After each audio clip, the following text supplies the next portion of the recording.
আজকে আমরা 2026 এবং 27 অর্থ বছরের বাজেট নিয়ে পর্যালোচনার জন্য এখানে বসেছি। ঠিক সেই সময়টাতে আমাদের অর্থনীতির বর্তমানে কি হালত সেটা আমাদের একটু দেখে আসা প্রয়োজন। আমরা যদি বিগত দিনে আওয়ামী লীগের সময়কালটা আমরা খেয়াল করে দেখি, একটা শ্বেতপত্র প্রকাশিত হয়েছে। সেই শ্বেতপত্র বলছে যে বাংলাদেশ থেকে আওয়ামী লীগের সময়কালে 240 বিলিয়ন ডলার, যেটা টাকার অঙ্কে প্রায় 30 লক্ষ টাকা বাংলাদেশ থেকে সেটাকে পাচার করা হয়েছে।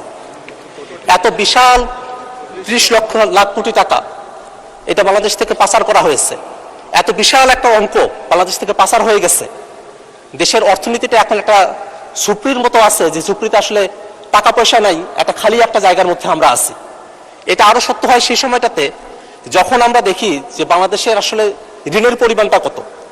এ সরকার যখন দায়িত্ব গ্রহণ করে সে তখন ঋণের পরিমাণটা ছিল 23 লাখ কোটি টাকার মতো, কিন্তু এই কয়েক মাসেই এই ঋণের পরিমাণ কিন্তু আরো 1 লাখ কোটি টাকার উপরে বেড়ে এখন 24 লাখ কোটি টাকা এটা রূপান্তরিত হয়েছে। অর্থাৎ সরকার ক্ষমতা গ্রহণ করার পরে মাঝখানের এই 4 মাস সময়কালে আরো 1 লক্ষ কোটি টাকা ঋণের জালে দেশকে কিন্তু বেঁধে ফেলা হয়েছে মাননীয় স্পিকার।